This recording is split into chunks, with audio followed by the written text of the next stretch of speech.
Hello, everyone. Welcome to the Realm Makers live stream.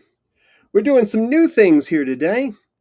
I'm Scott Miner, and I am so glad you're joining us to talk with Brent Weeks today. Now, I'm going to check the chat here. If you are here and you're listening, please go ahead and chat because we have started, and we're just making sure that everything is going according to plan. I do see we've got about 26 people on the stream now. We're checking out YouTube and Facebook. We should be streaming there as well. We're going to start out here, this public live stream. We're streaming to Facebook and YouTube, and we're here in our own private social network, the Realm Sphere. Brent is one of our guests at the Realm Makers Expo, taking place July 18th to the 20th at DeVos Place in Grand Rapids. So if you are a fan of Brent Weeks, you haven't met him in person because you're on the side of the country he's never come to visit on a book event, this will be your opportunity. Now, this will be the 13th Realm Makers Writers Conference, but the first Realm Makers Expo. We'll talk more about that a little bit later. But, and by the way, on site during the event is going to be the 21st annual Christian Game Developers Conference. So we've got the Realm Makers Writers Conference, we've got the Christian Game Developers Conference, and now the Realm Makers Expo, bringing fans together to do this fantastic fan expo / book festival / symposium on Christian storytelling. How is everybody doing? Shout out in the chat and say hello. How are you all doing? Greetings from Colorado, Lynchburg, Virginia. You guys are coming from all over the place. Thank you so much for being here. Now,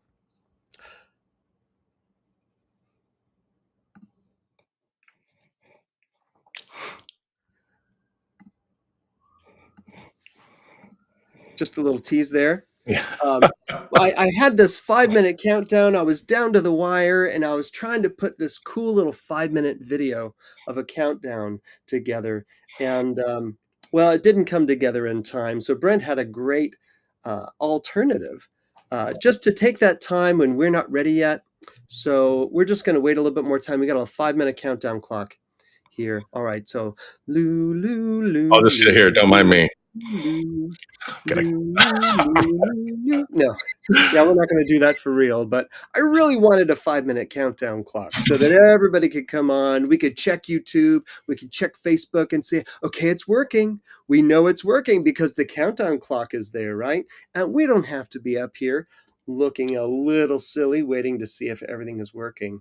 But if somebody in the chat here in Vimeo, because the only way you're in the chat right now is if you're here in our private social network, right? Just a little pain to be felt by the folks out in Facebook or out in YouTube, where you're going to see the first segment of our live stream with Brent Weeks. And it's going to be fantastic. So you're going to feel like it started and it finished. It was good. It was fantastic. It was better than Cats. But for those of you who want to see the whole shebang, it is not too late. You won't miss a whole lot if you decide you want to see the whole thing. You want to hear Brent talk about some of the Easter eggs that he's planted in these series that you love. Here's what you would need to do. It's free to join the Realm Sphere, so it wouldn't cost anything to become a member of our private social network. But if you wish, and you don't want to miss anything, just navigate in your browser to community.realmmakers.com. That's community.realmmakers.com. Then join the Realm Sphere. Once you do, click on events, and you will see the event. Then click into the event there and you'll be able to chat with us and add a question to the live stream. Now, as I say that, I remember just a small little snafu. Well, that is the fact that it's going to ask you a few questions because we had to start asking people if they're human. You have to do that these days, don't you, Brent? Absolutely. I mean, Uh, you don't always know. When you're chatting with someone, are they human? When you're talking to somebody on the phone, are they human? Sometimes they even call you, and they're not human. So we need to make sure you are human and ideally not a real estate agent that just wants to go into our community and ask people if they have a house to sell, right? Because that was happening, right? Preschools were coming in trying to like advertise their preschools, and we're like, no, this is for people wanting to talk about story and have no ads and no politics and none of this other stuff. So I am kind of just stalling a little bit for those of you who might want to go in, join the Realm Sphere, answer the questions. I've got some people in the chat who are listening to me right now, and they might actually, yes, Raylene is here, so she's going to monitor everyone who comes in, and she has a stern mom look, right? So she'll know if you're human or not, right? So I've got my minions in the chat here in the live stream, so she's going to keep her eye out. So I promise you, if you want to hear the member portion of this live stream, we've not done this before. So this is, we're going into new territory here. We encourage you to do that. All right. Well, hello, Brent. Hello. Thanks for having me. It's good to, sort of be back. I'm looking forward to this summer. Yes, and when you say be back, well, I gotta say you were our keynote speaker in 2019 for the first time. That was the year we had Terry Brooks as our guest of honor, and I know that he waited because he never said no when we were asking him to come be our guest of honor. He was busy. They were right in the throes of doing the Shannara Chronicles, and so yes, he was very busy. I met him at World Fantasy in 2017, and he said, I want to come. I can't right now. Keep bothering me. But the first time I reached out to him and I said, Brent Weeks is going to be here, he's our keynote speaker, the next response I got was affirmative. He'll be there. And I credit you with that. Well, Terry and his wife Judine, they're just fantastic people. And Terry gave me when I was a no name, gave me a blurb for my front cover for my book. Was very kind, and he's been very kind to me and to Christy. So he is just he is a great working writer, which is sort of what I aspire to be. It's like completely unpretentious. He just works hard. He goes to work every day. He does his work. He turns in his books on time. He treats everybody great, and he I don't think he's been changed by his level of fame at all. And he's been publishing books since the year I was born. So 1977 was when his first, and it was a huge bestseller, came out. So I got some years on you. Oh, yeah. So he is he's a fantastic guy, and he's just so down to earth and so kind, and talked to us about business and had us out to their house, and it's like great guy, and love Judine too. So they've been very kind to us. It was great to see him there. I was glad to bring him along, I guess. And you guys were hilarious together. When he had you on stage, he introduced himself and yes, I'm Brent Weeks, he says. I have a small but growing fandom, and just started trolling you. Yes. It was nice to see that you guys already knew each other because you're all out there in the Pacific Northwest. Mm-hmm. Gorgeous. Yes, Terry gave me the greatest advice that I have not yet been able to take, and he took me aside one day, and he said, "Shorter books, Brent.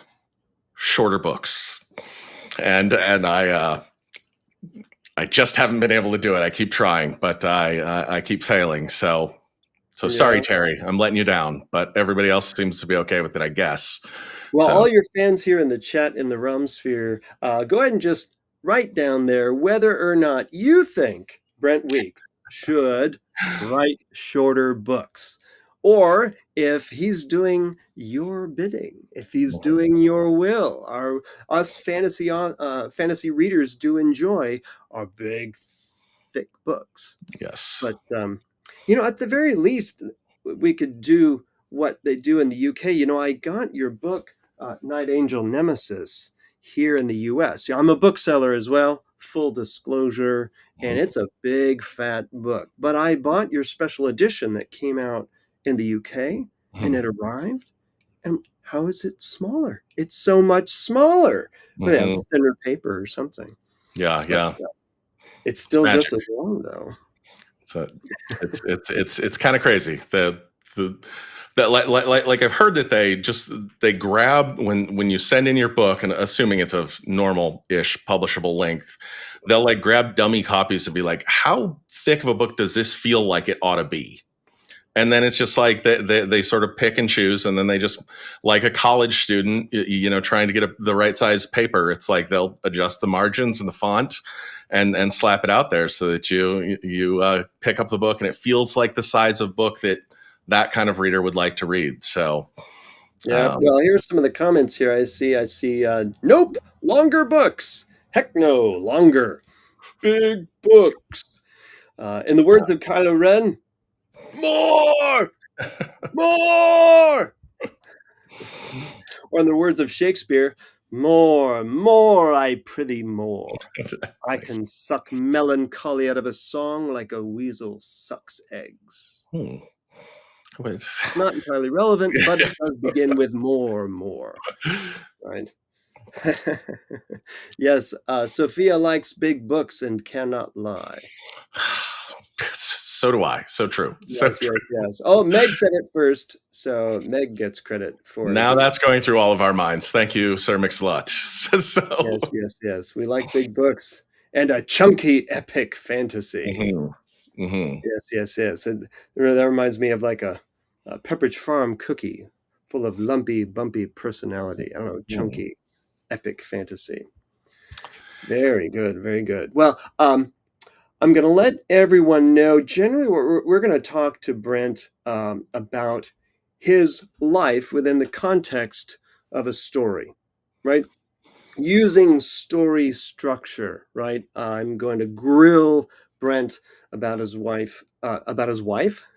Ha! Oh, she just About his stepped out of the life. room. So that's perfect timing. Yes, yes, yes. Nothing, honey. I'm going to It's grill you fine. about your life, right? Marriage. About your life and how you come to where you are.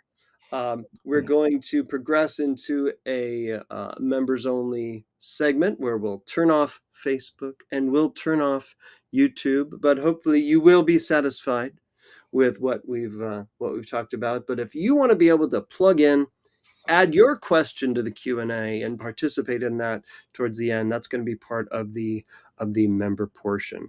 We've also got minions out there in YouTube and Facebook. If I don't have minions out there yet on YouTube and Facebook, some of my minions here in the chat, I'm directing you to have another page open where you're looking at Facebook and YouTube to see the chatting that's going on there. And if people add questions, you could be their benefactor and copy and paste their question here in our live stream. Um, we use Vimeo for our live streaming, and it's quite a lot of fun. Before I go any further, I do want to mention that today's live stream is brought to you by Enclave Publishing and Sky Turtle Press. They are the event sponsors of Realm Makers Expo, and we are very thankful to both of those presses. They're both owned by Oasis Family Media, and fantastic company. Everybody there is very down to earth, and you'll meet them all and so many of the authors at Realm Makers Expo. And if you on this call are an author, we encourage you to go to Realm Makers Writers Conference. It's the only conference exclusively for Christian authors who are writing fantasy, sci-fi, horror, all the things that when you talk about it at church, people say, how can you call yourself a Christian and write horror. And we say Christians are the ones who should be writing horror, right? Because there's a whole lot in our lives. I don't know about you, Brent, but my life, there's horror. You'll find horror there. You're going to find rated R stuff in my life. And how can you tell a story and omit the difficult parts, right? Mhm. So so that's what Realm Makers Writers Conference is about. Mhm. Now, Brent, at the beginning, before we were live, you said that you had a good writing day today. I Absolutely. wonder what that looks like. What does a good writing day look to Brent Weeks? Um, well, I got to sleep in, which is always a great start.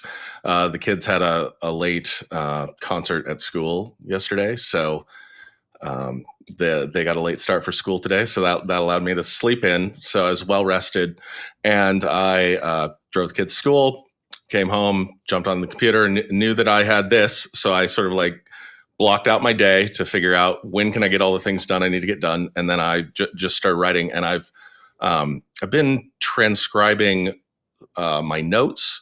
I've been with this book to a larger extent than maybe usual. I've been handwriting a lot.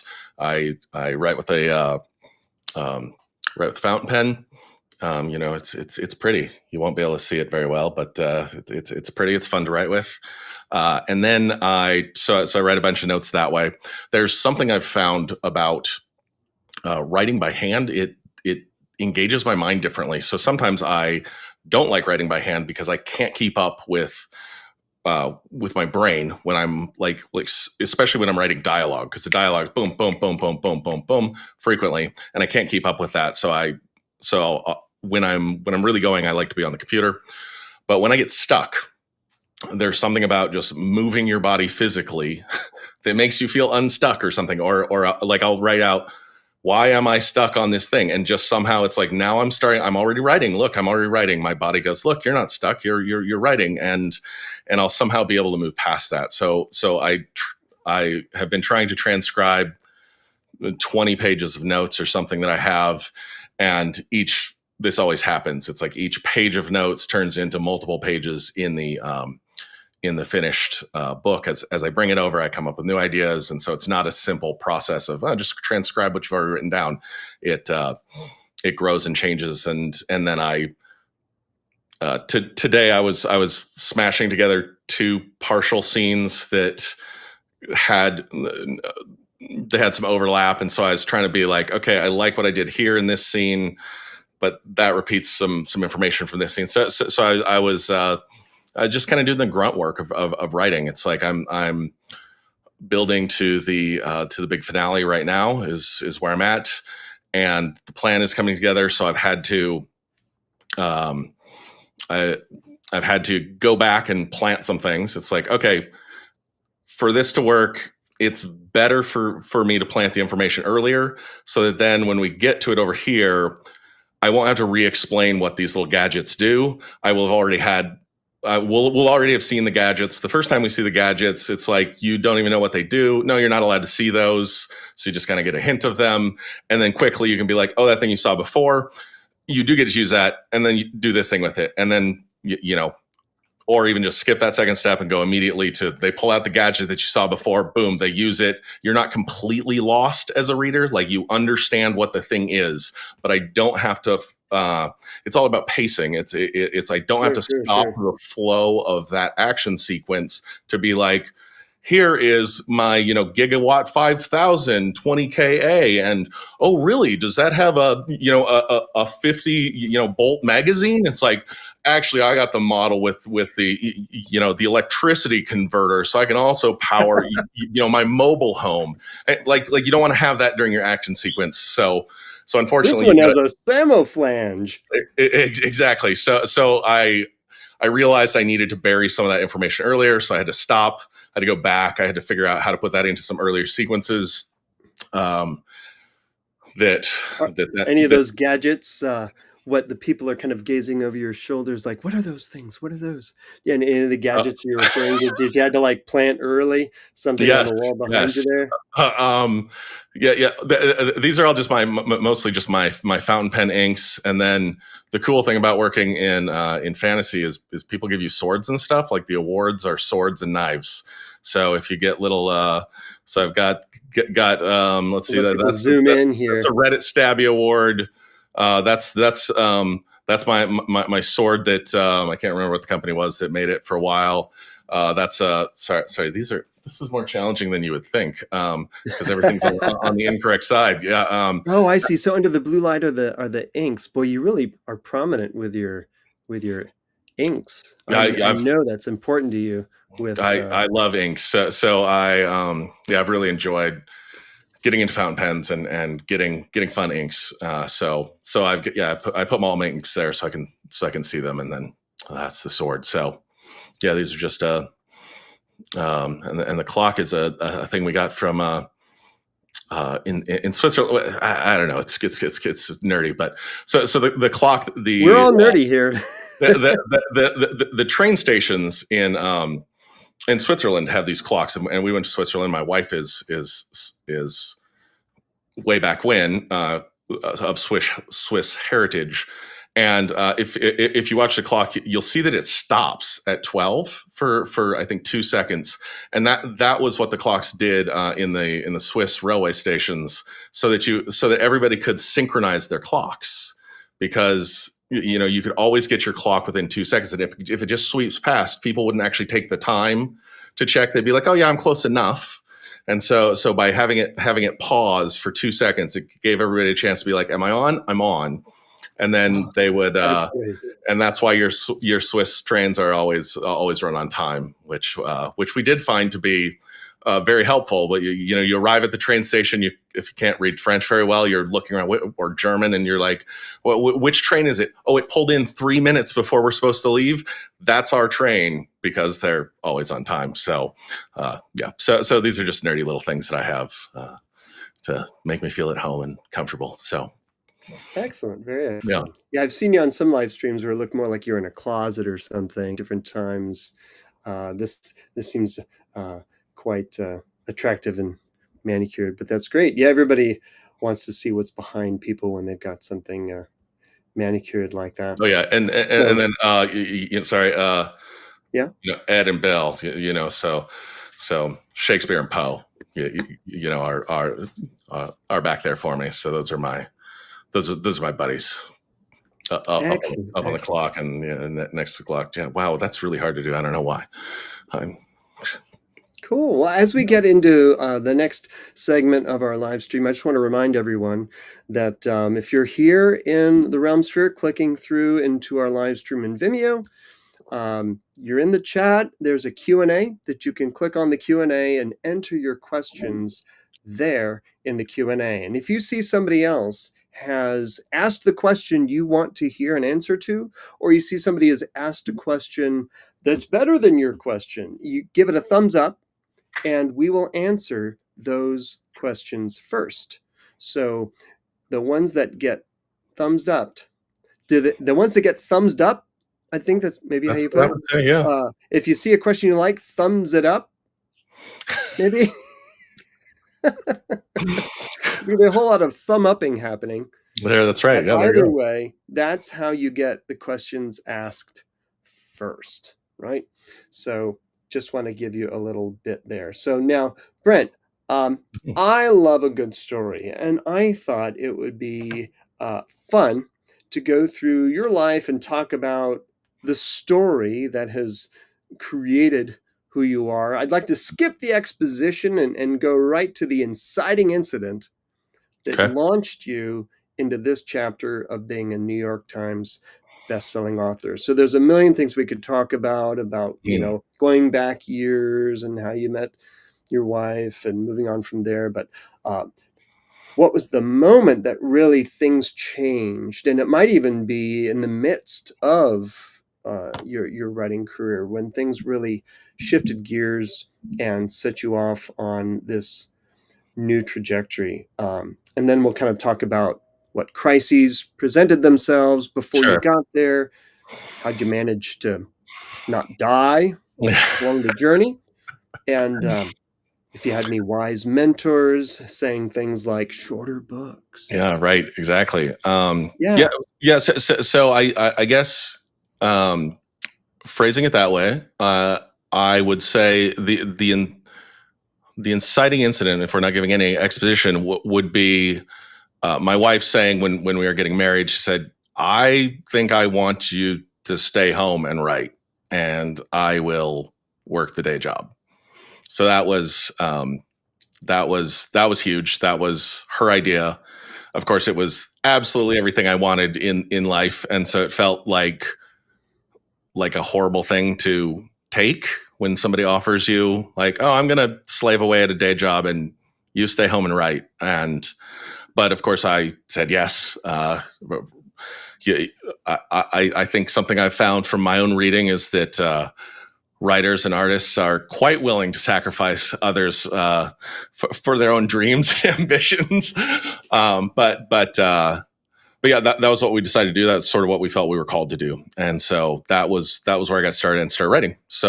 And we can probably just skip the next 5-6 years while I wrote the trilogy.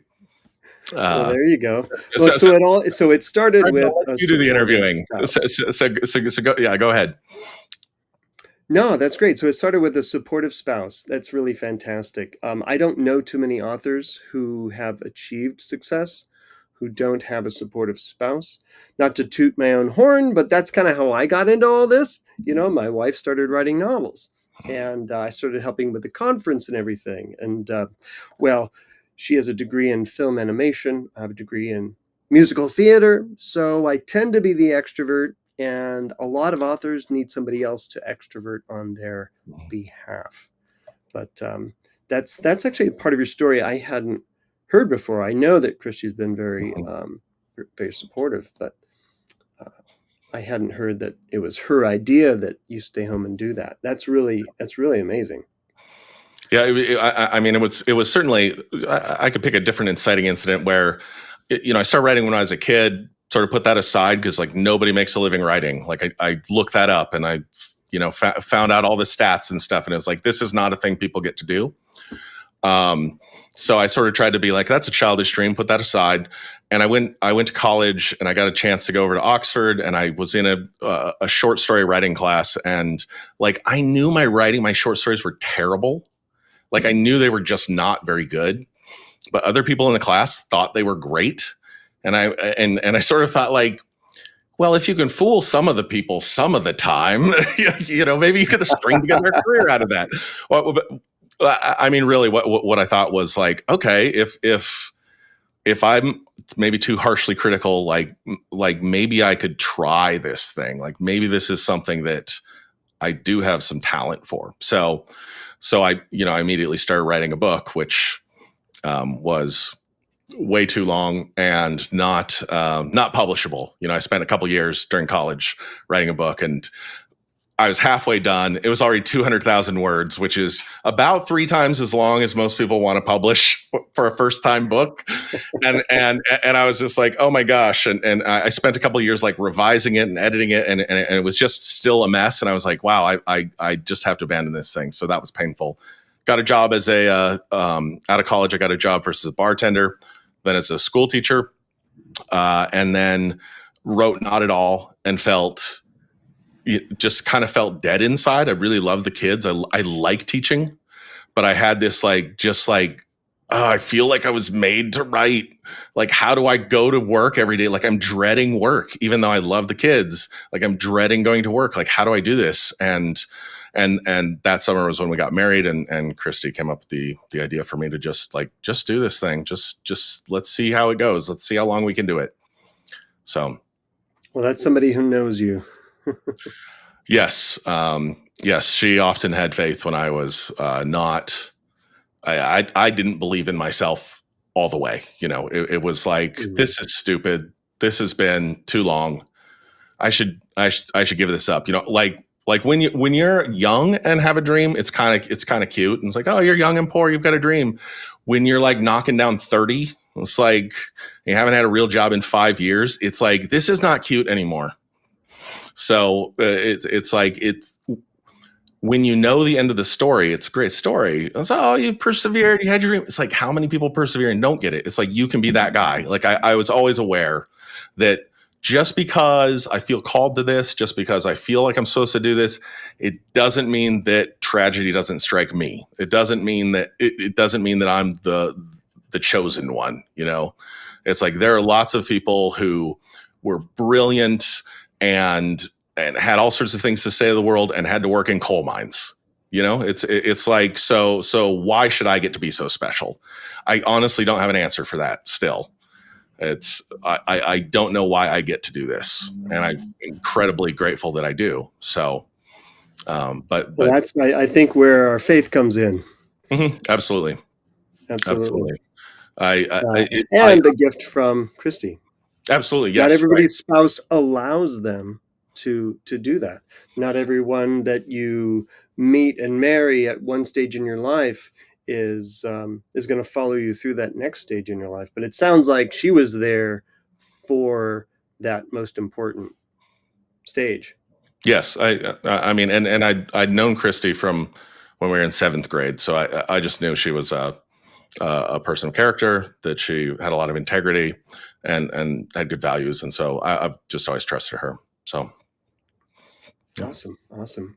Well, I wonder, were there any crises that presented themselves before you reached the point of where you might be able to, or the world might look and say, "Oh, here's a piece of success"? Man, like the crises are like, you'd have to just do the montage of the guy like crawling across the desert, and like you know, like in Sesame Street when he's saying "agua." Yes, that was Agua. exactly what I had in Right, mind. and then water shows up at the bottom. You're just crawling over the sand, right?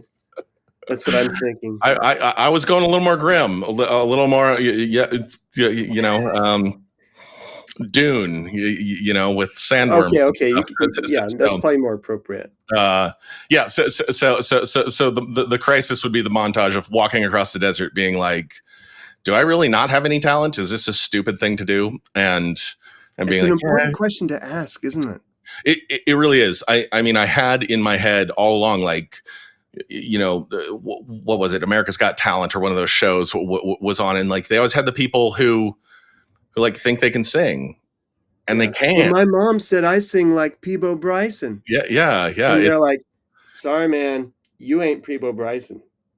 And so yeah, you have to ask yourself at certain points. It's like, okay, what's the reality check here? Like I feel like I'm good enough to be on the shelves. I feel like I'm better than some of the people I've read on the shelves. But is that just arrogance? You know, is that just am I just blind to my own flaws? So those are realistic questions. And then they're like, I feel like we have this we have a culture where we praise the people who hold on to that dream and they make it. And it's like, you had a dream when you were in kindergarten that you were going to be an astronaut, and you know, you gave that up at a certain point. And like, you have a dream when you're 17, and it's like, it's not a crime to give that up when you're 25, you know, and be like, you know what, it's like my brother, he was he trained in vocal performance, he sang opera, he was a tenor. So tenors, it takes a long for operatic tenors. It's like, well, you've got to sing over the entire orchestra. And if you sing super loud, too early, too long, you'll destroy your voice. And so like, you actually have to work for a really long time until your voice fully matures. So you're like 30 or something before you can really bust out some of these big roles and stuff. And like, my brother was, it's fantastically gifted and such a great actor. And he was in his 20s, and he's like, wait, I just realized that like, even if I'm hyper successful in this career, like, I don't like that life. You know, it's like, it's like, the life is, you fly to Milan, you're there for 3 weeks. You fly over to you know, Prague, and you're there for 2 weeks, and then you fly back to New York, and maybe you're there for 2 months, and then you fly someplace else. And it's like, you're always on the road. You're never home.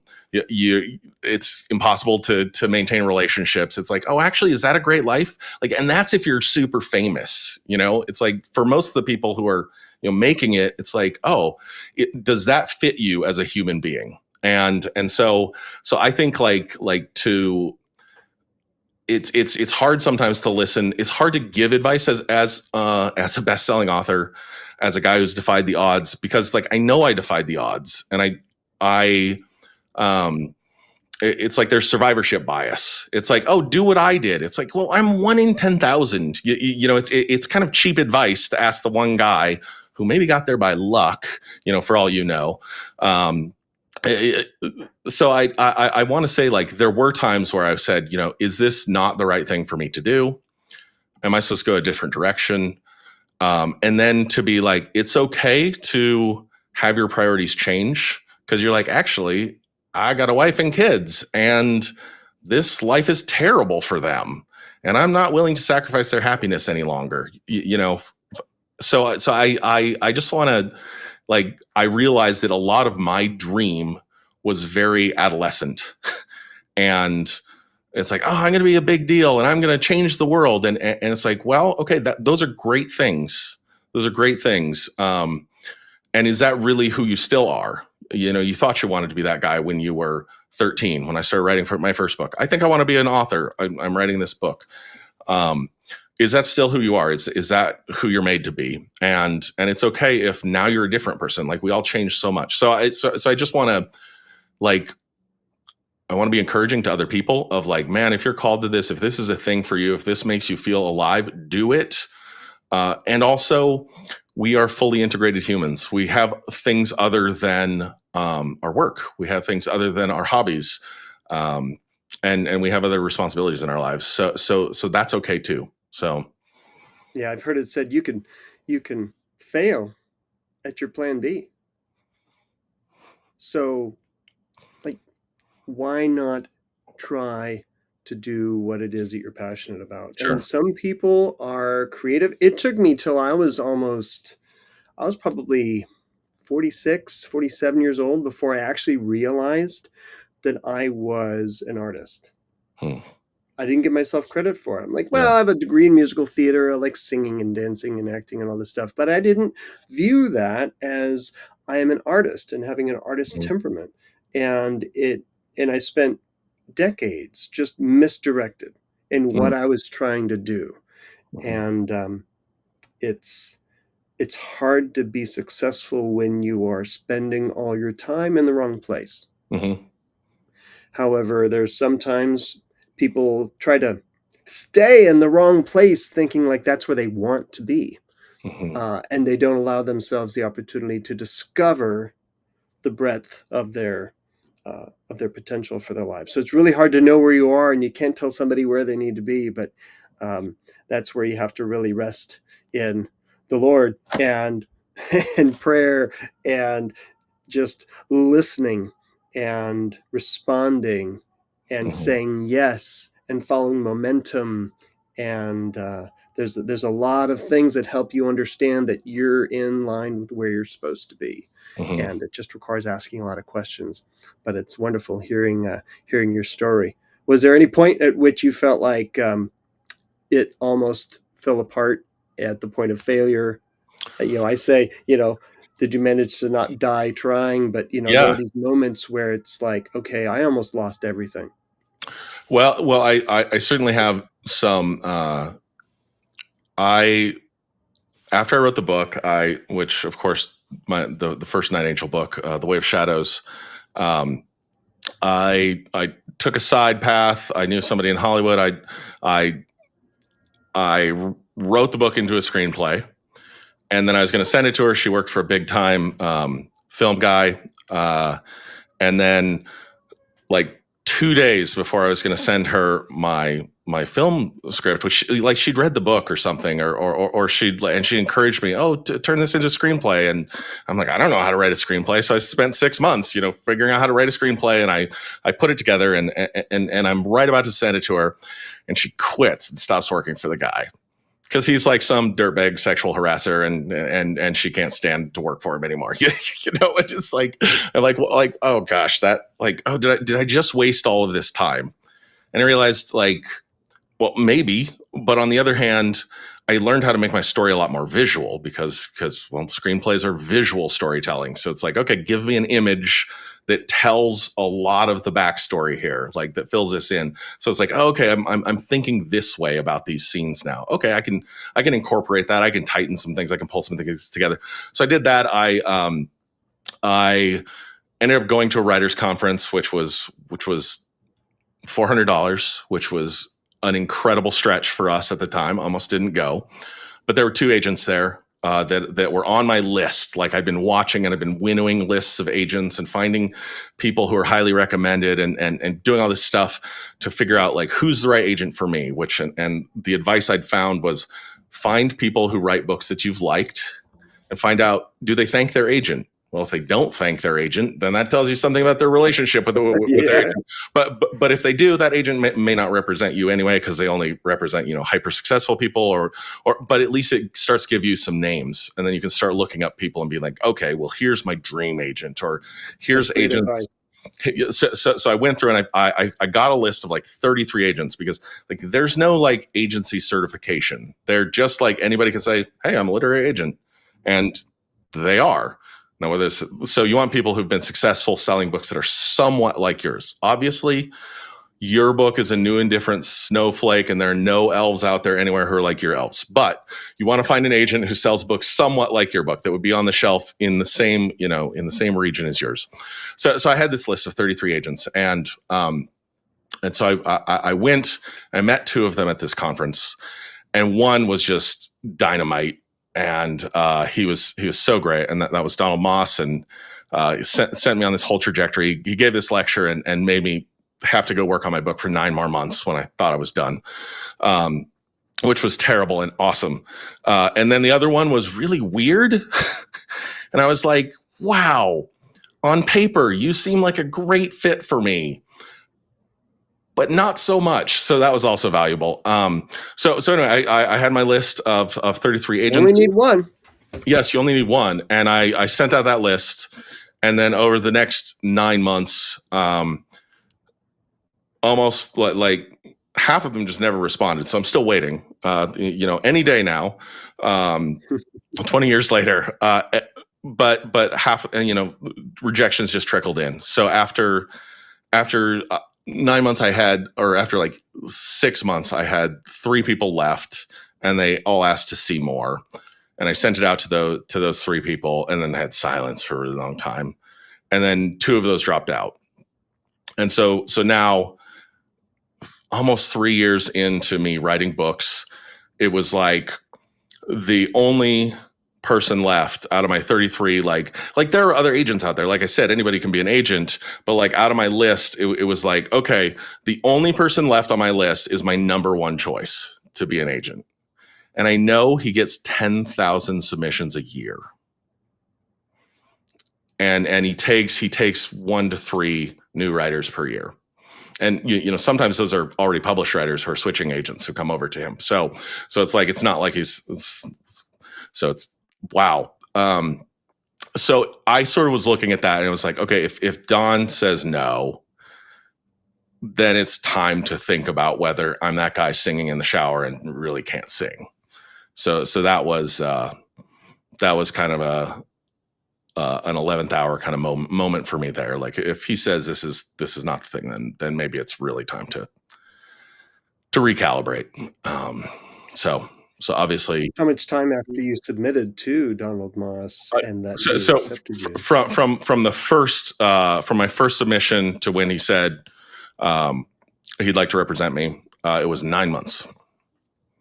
So it was quite a long 9 months. He's like, I was so busy this year. He said, sorry about that. It's like, but if you get into this business, yes, he's very gracious in that regard too. And it took us 3 years to get to the point of, because he was like, yes, I want to come, and I'd respond, and then I wouldn't hear from him for like 9 months, and then oh, I'm sorry, it's been busy, but I definitely like to come, and it's like that with anyone that is at that level of just busyness or celebrity. But after 3 years, he's come to Realm Makers, and he's come back every year. Fantastic. It's really it's great having him. He is it's wonderful to meet people who are at the top of their game, but also very approachable and sharing of their wisdom. And really, you can see that it feeds them to support the people who they serve. Yeah. That's Yeah. that's a much better circumstance than just people who want to treat you like a commodity and get as much as they can from you. Right. I mean, part of there's many things I love about Don, and he's been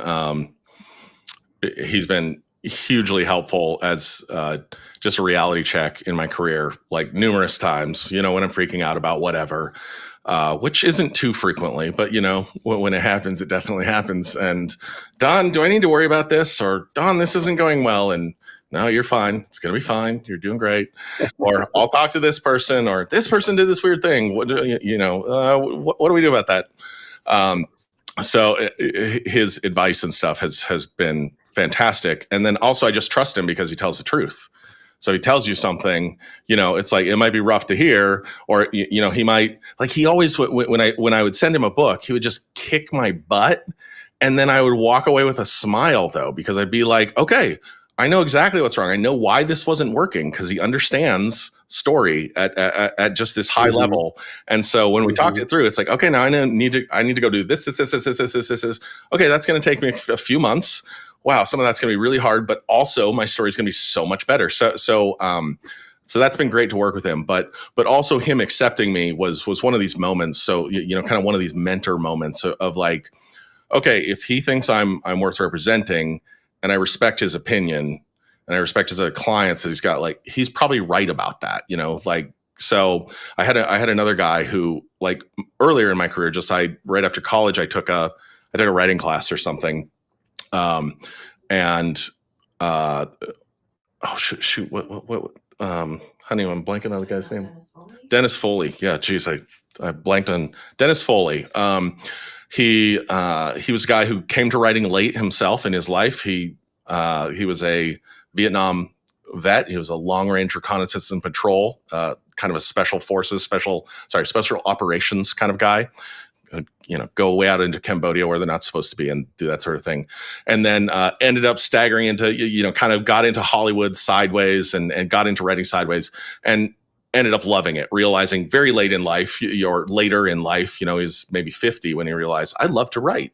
Wow, I didn't like books when I was a kid, but I love to write. Like, I love to tell stories. So he'd worked in TV. He did MacGyver and China Beach and some of those shows, and then wrote some novels. And so he was in Montana, and he was teaching some writing classes. And I was in the writing class, and he didn't really understand fantasy. Fantasy wasn't his thing, so he didn't really love my fantasy stories. But he read all my stories, of course, for the class. And he took me aside one time, and he said, "Hey, I wouldn't say this if I didn't mean it." He said, "I don't say this much." He said, "You can make it in this." And that was it. And like, I had to just kind of hold on to that. Sometimes it's like, so like somebody saying, like, I wouldn't say this if it weren't true, but like, I think you can make it in this business. And like, okay, I'm going to hold on to that. I'm going to believe that's true, even when I'm crossing the desert and there's no water. It's like, okay, you've like a lot of what I've found in writing is you're very far from everybody else. And so a lot of what I do, I'm a big feeler. I have big emotions, like a lot of what I have to do is emotion management. Like being alone, far away from people who make all the decisions about your business and about how things are going to be, and that affect you in deep and abiding ways, is like the perfect way to go become paranoid and become bitter if things turn out poorly or whatever. So managing yourself and figuring out what do I need to do to keep getting words on the page and to keep writing. And it's like, well, a lot of it is keeping your focus in the right places and being like, okay, you know what? I do like this. I do need a schedule. I do need some outside strictures. I do need some things that help me sit down at the keyboard every day, or I need to carve out time this way or whatever. So, and then I need to hold on to the things that I know are true. So when people tell me things, it's like, well, Don still thinks this is good. He's probably right. He's been right a lot of times. I'm going to believe him. Even if my book feels like garbage today, I'm going to think it's not, and I'm going to keep writing. He says, I'm exactly where I'm supposed to be, even though I feel super stuck at this point. You're fine. Keep going. Okay, I'm going to keep going. And then you turn back to the work, and you you you you pull up the pages, and you go, okay, I gotta write this down today. I just gotta transcribe this page. And then you start fooling yourself, and you're working, and now you're like, oh shoot, I gotta stop because I gotta go pick up the kids. I like, oh, I lost time. I lost 3 hours there. Wow, fantastic. Flow Right, state. right, right. So I remember hearing Terry Brooks say that in the middle of just about every book that he'd written, that he was convinced that was going to be the end of his career. This is it. This is terrible. This is the end of my career. Nothing's coming after this. But your agent, your editor helps you bring it all together. And it's like, oh, phew, I'm not doing this by myself, mhm. right? You've got those support structures. You've got that wise mentor. One of my questions was like, did you have like a wise mentor? You mentioned like 3. Yeah, yeah. And there's probably more than that, but everyone really needs to have those people who can help you overcome those moments when you're in crisis or you're having an ordeal, Mhm. as the character in your own story, Right. right? Getting to the other side of that greatest fear in order to be able to accomplish that success.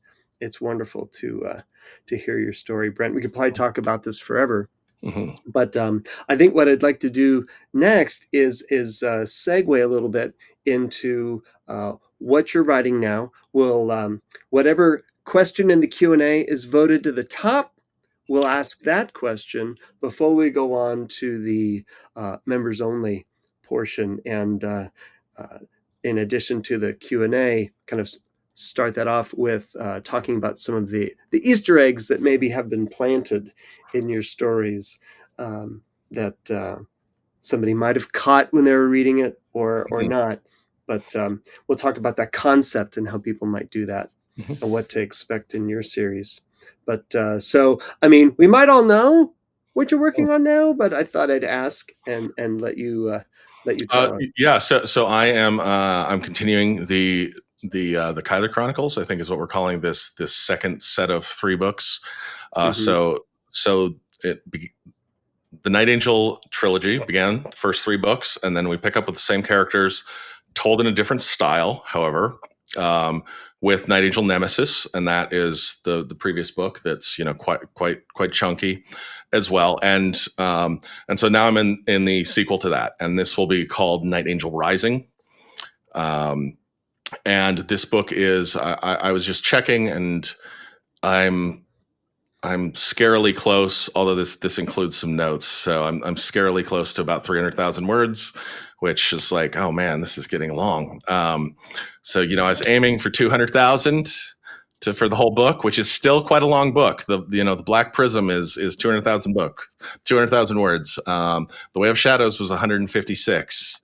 Shadow's Edge 156. Beyond the Shadows was 170. So this is almost twice the it will be twice the length of those books.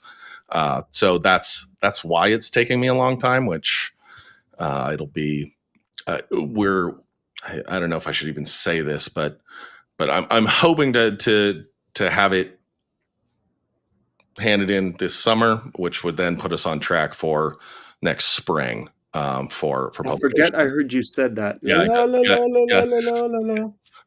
Nobody heard dates or details. Those are not promises. Those are hopes. But that's what I'm working Yeah. toward. So in this book, in the last book, I told a tragedy actually, which without I'm not sure how to thread the needle here on spoilers for people who haven't read some of these things. So I'll be careful. But had some characters in some tragic situations. And I wanted to, in this book, this is a little more than I've talked about.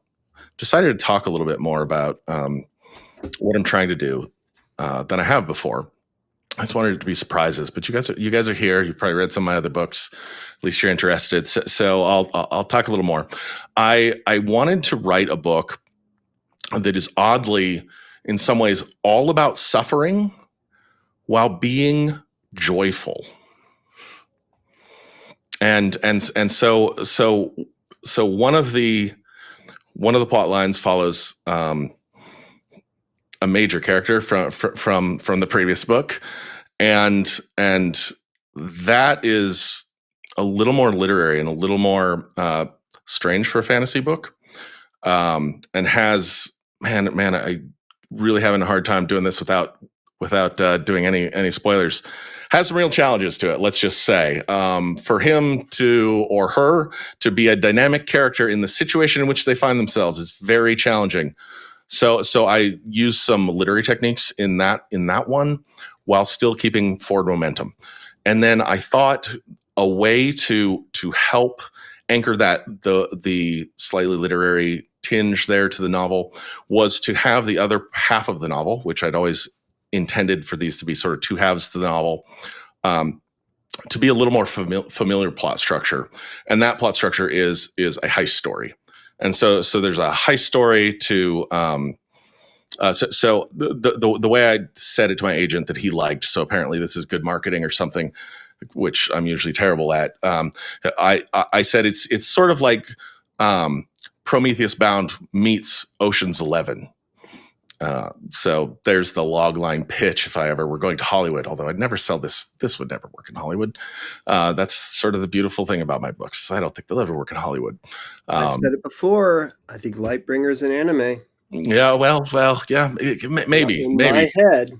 I like that. So, yeah, so I'm getting to play with the heist structure, which actually I saw coming all along, and I did a weird thing with heist structure in the last book, where we had a character who was tangentially, he thought he was part of the heist, but it turned out he was the object of the heist. So I really inverted the trope last time, and had a character not realize that he was not on the inside of the heist, but that he was on the outside of the heist, and working with characters who were on the inside of the heist.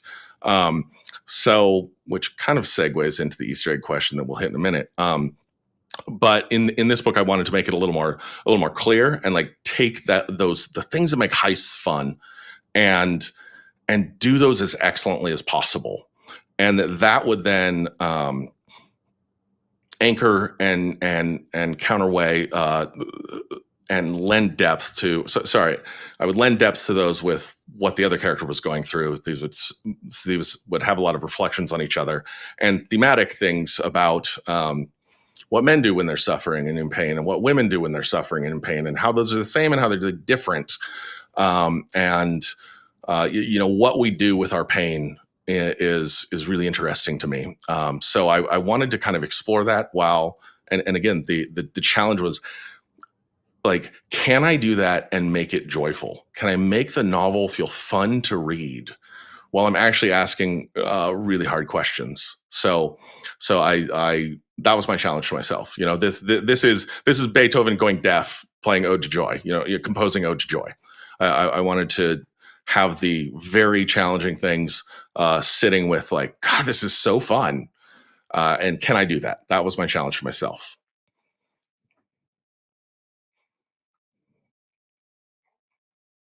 I lost you. I think you're muted for me, Scott.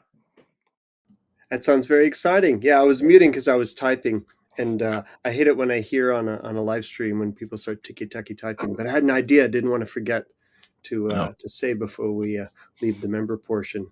Mm-hmm. But yeah, I'm really looking forward to the next book. It's really it's a fun journey. I cannot take the story structure and critique it when I'm watching a movie or reading a book. I can't. I just enjoy it, or I embody it. Like I'm an actor, and so that is, even though I may not be doing it all the time, because my creative outlet right now is the conference and creating the events, more like a director. But I'm not a story doctor at all, and so I'm the worst person to like critique a story on like the story structure and the critical elements. I just get to enjoy it, which perhaps makes it easier to read and not have to pick it apart. I can imagine a lot of the authors on this live stream aren't able to do that because they're so in on the rules and everything. Well, we've got a lot of questions coming up here. We're Right. not going to be able to answer all the questions during the Q&A because there's simply so many. All the more reason to thumbs up the questions there. Now, before we segue over into the members only portion, I just want to invite everyone to join us in Grand Rapids, Michigan, this July 18th to the 20th at Realm Makers Expo. You can get complete information at expo.realmmakers.com. And Brent's going to be there.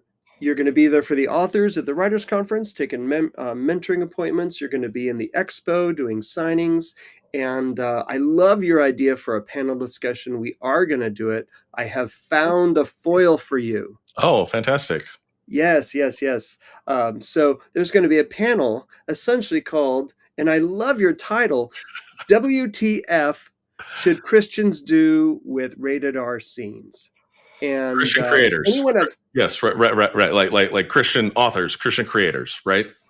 right. Like not And I totally get the whole WTF should Christians, but everybody I mentioned it to, they're like, well, maybe you should do WT bleep, WT exclamation point, like WT something else. You don't want to put the word in people's heads. Oh, interesting.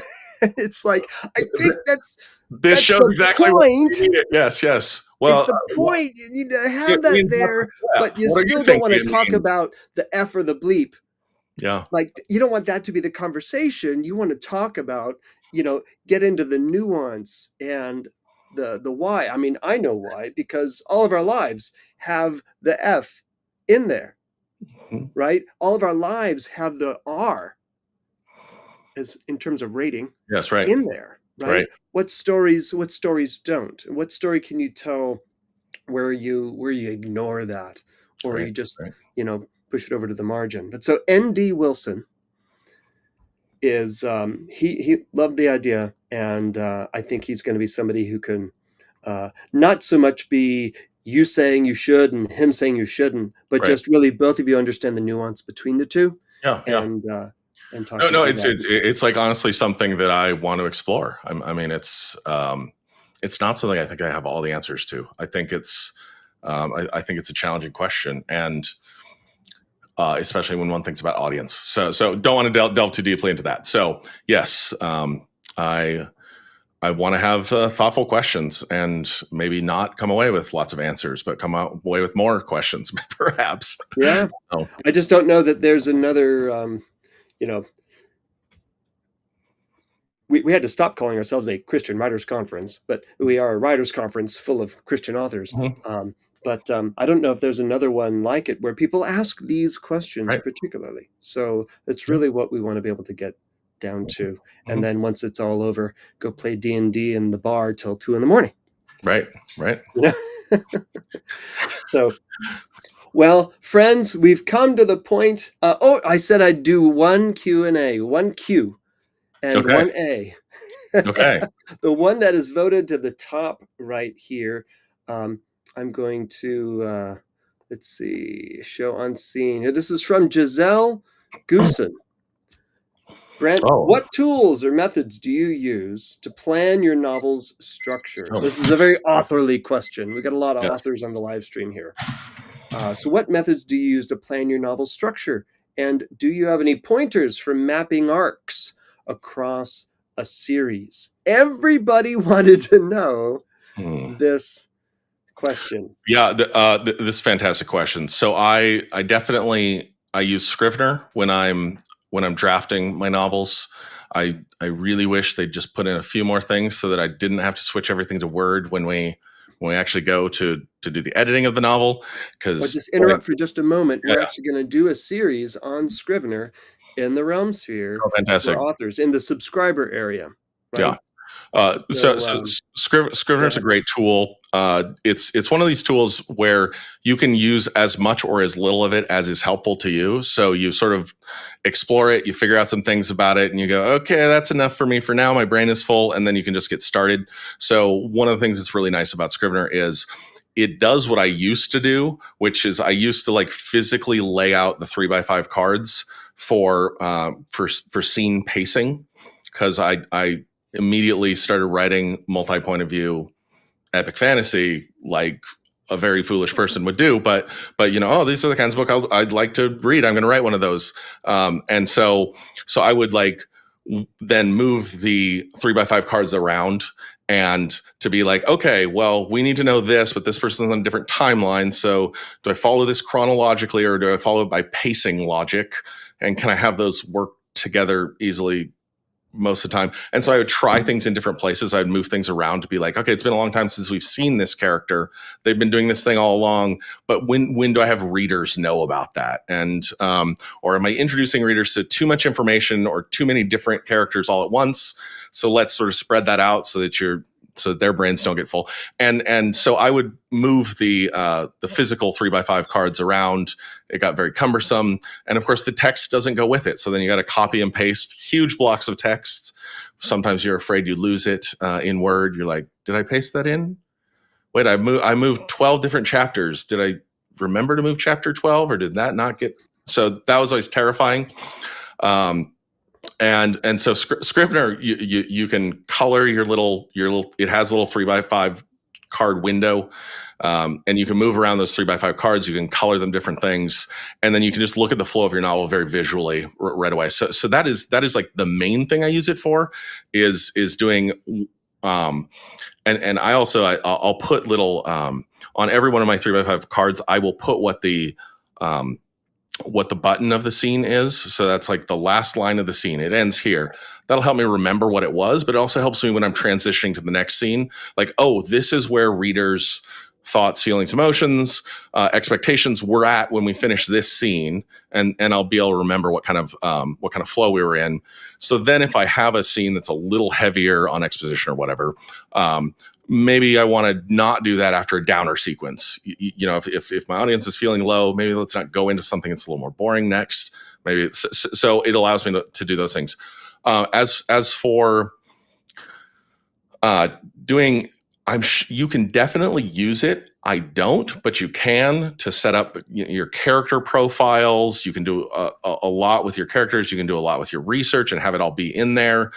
I don't, and probably should. I'll use it for all of that stuff.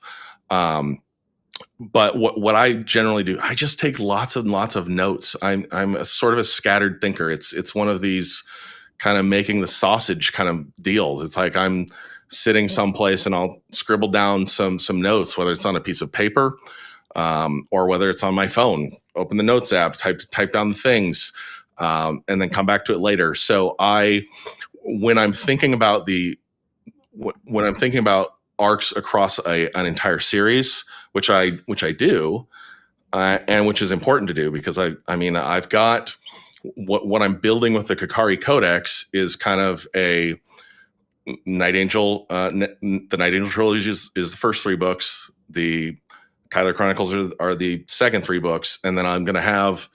I don't know if I'll be able to do it in 3 books. A finishing trilogy or however many books at the end, and they are all part of the same story, or in the story world. More than just in the story world, I think they're really part of the same story, told differently. Yeah, and a trilogy isn't bound by 3 That's right. books. That's right. You don't have to only have 3 books. So I definitely think about those long-term arcs. And I take time every once in a while. I just pull back and be like, okay, where is this character going? And I'll write down notes about, like, where do I want them to end up? Does that feel like a satisfying payoff? When I think about where the other character, what they're doing, do those shine light on each other? Or is it kind of the same story? If it's the same story, let's not do the same story. Like, how about this person reacts differently when they come onto this circumstance in their lives?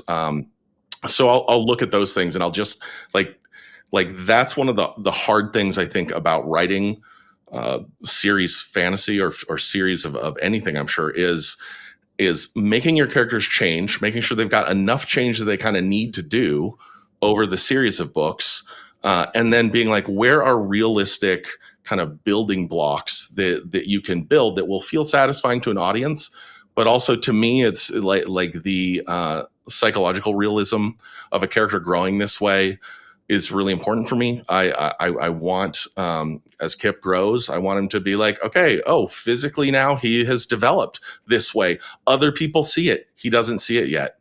Why? Because, well, all of us are still the person we were as a little kid sometimes. Like, even if we totally look different physically, or we're totally different on the outside, we sometimes retreat back into that. Oh, I'm just a little, for Kip, it's, I'm just a fat kid. It's like, dude, Kip, look at yourself, man. You're a stud now. Don't you see that? Like, look in the mirror. Yeah, whatever. I'm kind of stout. Yeah, I'm strong or whatever. Like he doesn't see it. So I felt like I wanted to have that be part of his arc. So you're kind of doing those things. Okay, so Kip's arc goes like this. Gavin's arc goes like this. It's like, okay, what are they saying about each other as we're going along? And can you do that over 5 books? It's like, well, it just takes a lot of a lot of thinking and writing things down and taking notes and being like, is that the same as this? Is this intriguing enough? Is this fun for readers? Is this interesting enough for me that I want to spend my time doing it? There's certainly been novels that I've been like, I could sell that novel, but I don't want to be in that headspace or that emotional space for that long. So like Scrivener helps with all this. Yes. Well, yes. So Scrivener helps with some of it. For me, some of it is just like the mess of notebooks, and many, many notebooks like writers have done for many generations. And it's like, sorry, Christopher Tolkien, you're just going to have to dig into Dad Tolkien's, notebooks and try your best. You can never throw any scrap of paper away ever, because there might be the most important thought for the next book. The voice of the heavens there.